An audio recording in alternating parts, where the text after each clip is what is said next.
Good afternoon, folks. Switching gears a little quick, really quick. A couple months ago, I showcased Warhammer Warforged, closed alpha. Now it's in closed beta. As you can see right here, closed beta, subject to change. So everything that I'm about to show you can change. Now the title of this video is What the F? A $50 card back. Now, as you all know, card games are free to play, most of them, which I understand, and they have to, monetize them in order to make income. But over the years, things are getting worse and worse. And this is one of the things I was making about Marvel Snap on their official Discord. And people, they have their opinions, and so do I, right? The whole thing is this, I was saying, is how is it that people can justify these $100 bundles, these, $50 bundles for literally a skin and a few credits and stuff like that? For the most part, I might be exaggerating a little bit. I think it's unwise for people to invest in it.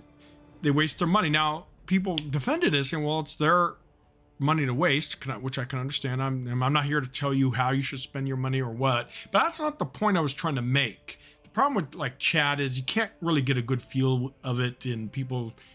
Well, anyways, the point is, I'll use a Skyrim reference. Years ago, they charged $5 for horse armor, and it was a total outrage back in the day, because like, what the hell, $5 for effing skin? Outrageous. But that was just the beginning of this garbage mobile market gotcha crap. Now again, this is closed beta, subject to change, so technically everything I'm about to show you can change. The root core of the game mechanics and stuff like that won't.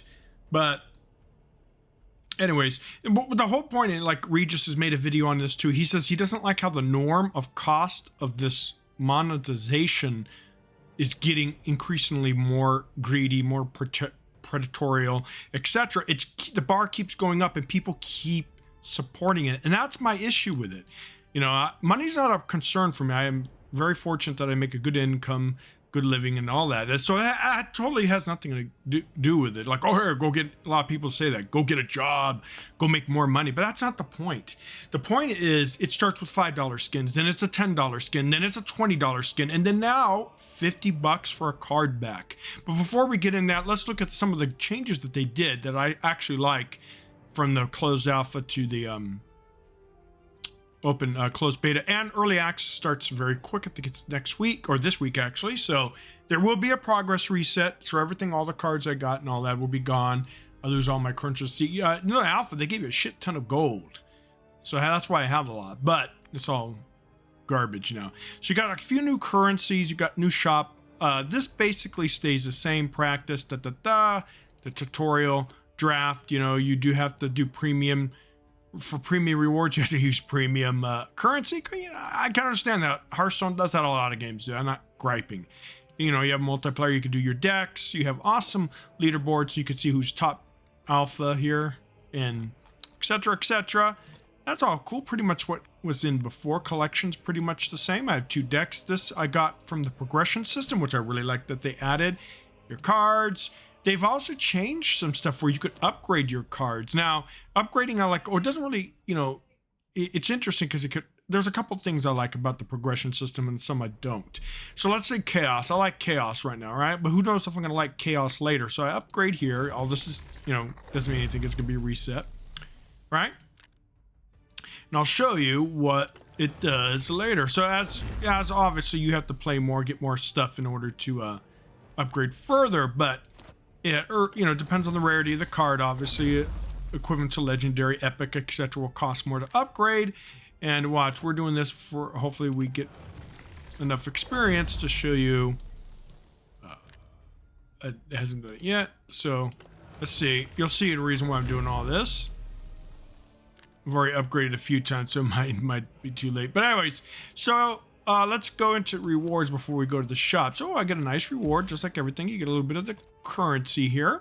You got daily skulls that you can earn. This is for your campaign progression. I'll show you that in a second. Here's your daily missions and then weekly challenges.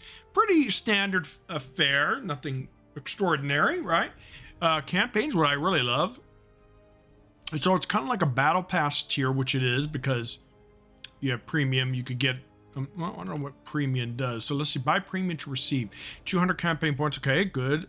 In this daily login bonus every day forever. So that's kind of nice if you're into if you want to spend $20. By the way, additional rewards are chosen army campaign, including legendary wild cards in the first Noid. And then immediate access to all platinum rewards for your campaign notes. Oh, so anyway, so campaign. So kind of Legend of Runeterra does this, except for instead of campaigns, it's called regions in Legend of Runeterra. You could choose as you play the game to upgrade and earn experience for each region to unlock cards, currencies, and caches. So you could get a chance of kind of focusing on that region, or in this here, your armies. So there's several armies here right now at launch. So you choose which is your favorite army and you can focus on it, which is great. I love that. It really incentivizes you to log in daily and earn and complete your pass, or whatever you want to call it. So it's kind of like a battle pass, but it's for each individual army. So let's say you're a Ultramarines fan, you would obviously focus on that. You get what's cool is for each army you do get a deck, because I didn't know at the time, so I just picked one and I did the chaos I liked it, and I got this chaos deck. So that's kind of cool. So you start off, let's say you like the orcs, here you choose them, you get that deck, so you could start playing right away. So anyways, yeah, pretty much really cool that you can focus on what army you like. Now there's good thing and bad thing about it. I guess most Warhammer fans they have their favorite army, so they're going to probably focus on one anyways. But this also requires a lot of grinding, extra grinding, because let's say, all right, cool, I like chaos. You know what? I'm kind of tired of playing with chaos. Let me go to these guys. Or no, let me go to these guys or these. And then you have to start over again. Obviously, you get, rewards and stuff like that. So yeah, it's really grindy, or could potentially be grindy. I don't know if that's necessarily a negative thing, but I do like the progression system. So that I really, really enjoy.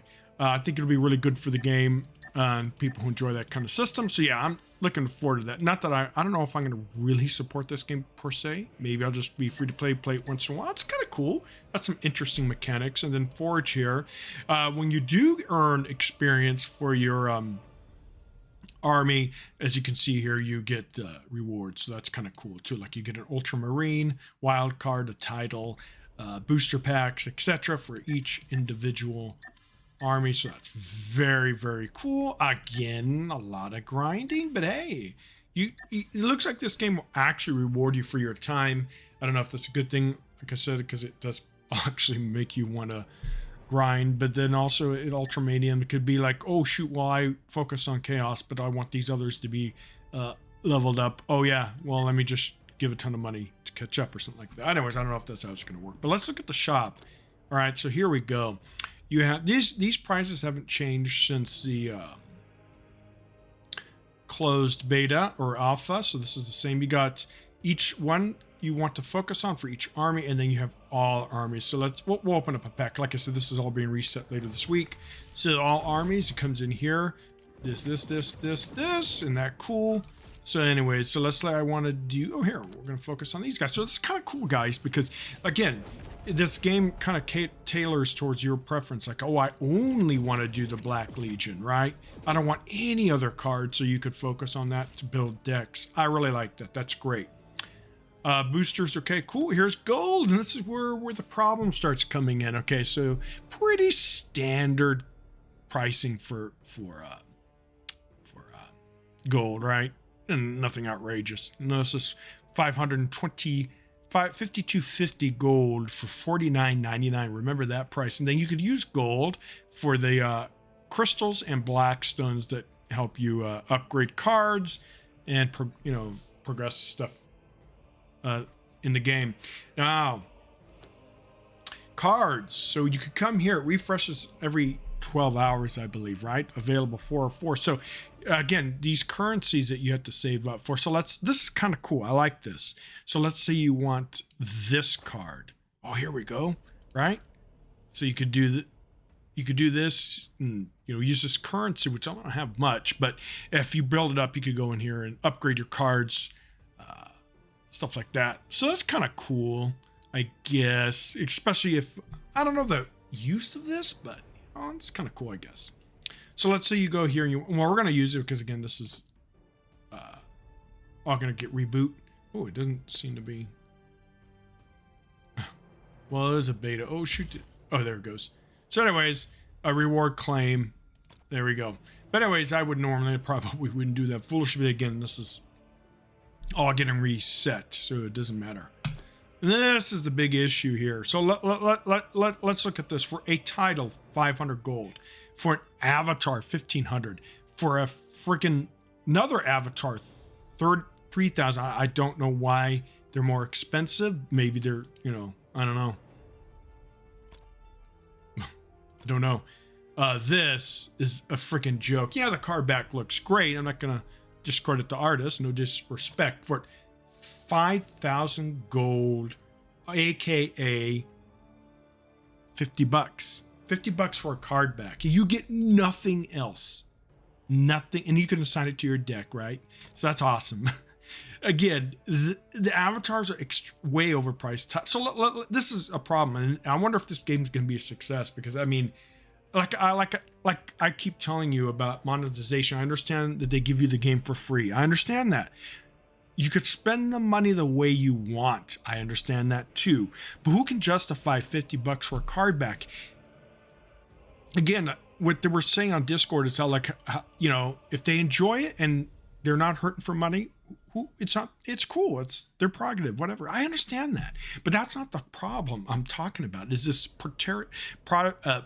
getting to the point where predator type thing, right? Where this will become the norm, where games will also, oh shit, man, this game's selling $50 card back. We're going to do the same. That's the problem, and that's where people need to start speaking with their wallets, because this is ridiculous. There is no way you could justify the cost for this. There's no one that can tell me on any kind of platform, Discord, Reddit, whatever you want, that, or even YouTube comments. I would love to hear you guys. Just keep it clean. How can you justify someone spending $50 for an effing card back? I understand that games cost millions of dollars to make. I understand that. I understand there's people behind it that need salaries. The company needs to make money. But you tell me that you guys are okay with a $50 card back, right? And let's look at this. Like, how much is this? Let's go back to gold. 2,000 gold. So it's not quite $20 for a title, but it's close, right? It's close. It's close to oh, here we go. So it's over $10, right? Let's go back. Oh yeah, it's over $10. So yeah, again, it's not quite 20. It's about what? Maybe $15, $14.99 for a title, which virtually does nothing. Now, obviously, it's not pay to win, so that's good. That's great. But yeah, this is ridiculous. And I'm sorry, but this is ridiculous. I thought Hearthstone was bad. Well, Marvel Snap's worse. And I thought Snap was bad with its ridiculous bundle prices. And yeah, again, closed beta, subject to change. That is true. We give them benefit of the doubt. Maybe they're just throwing these prices out there to see how the community reaction will be. But if this is it, then yeah, they're not. Or if they're ever going to make money, who that in their effing mind would spend $50 on a card back? If you will, go ahead and post it. I would love to have a conversation, because I don't know how you could justify this. And again, let's go back to Hearthstone. Hearthstone has been failed attempt to monetization their skins and stuff like that. This one issue Blizzard's had, which is good. People need to speak with their wallets. I've held back because I don't think a lot of their skins will $10 to $15 are worth it. I finally broke in and paid that, $25 for that Cthulhu Druid, because Druids are my main. I love the Druid. I thought it was a badass skin. I finally gave in, but I'm a hypocrite in that regards, because I stuck to my guns for so long, and I'm not going to buy any more. That's what people need to do, is just don't buy this shit. Because yeah, I understand they need to make money, but they what if this was like $2? Even that, I don't know, $1 for a skin's okay. I mean, but this is the whole thing, is the companies use a metric, is how high can we raise prices? Well, yeah, we know we'll lose We'll lose customers. We know that. But we won't lose enough, and there'll be people willing to buy it. And this bar of monetization keeps increasingly going up and up. Look at the money Marvel Snap's making. People are buying this stuff, and it's ridiculous. Again, I'm not judging anyone. It's a bigger problem to the market and how people are allowing this bar to keep continuously going up and up and up. And in a couple years, maybe I'll be making a video saying, oh my God, we have a card back or an avatar. Avatar is $25. This card back is $75. Cause you see what I'm saying? Yeah, I understand. Each their own. You could totally spend the money the way you want. But that at the end of the day is this is outrageous. And again, outrageous. And I don't know how this game's going to do, but there's some good points to it, like I said. But I really enjoy this. This is kind of cool. You don't need the premium. I wouldn't buy it, but you know, it looks like you get really good rewards for grinding your favorite army, which is cool. I like this. Legends of Runeterra has it, stuff like that. But yeah, that's a cool card back. I would never pay $50 for it. That's a cool card back. I would never pay $50 for it. You know how much I pay for this? 50 cents tops. That's me. But anyways, guys, I would love to hear what you think. The game's kind of cool, but yeah, it's just this bar keeps going up, and it's just interesting how people defend it. And they're not thinking, well, they think of it maybe on a like, oh well, everyone's it's their position to determine wealth, right? Just like how the old saying is, one man's trash is another man's treasure. As long as they get an enjoyment out of it. But that's not the point. The point is you're literally giving away money and making, I don't know. I'm going to end the video here, guys, but I hope you know what I'm trying to understand here. But yeah, it's ridiculous. $50 card back. What's going to come up next? You don't even get any kind of extras. No currency, no booster packs. Yeah, it's bull. Anyways, guys, take care.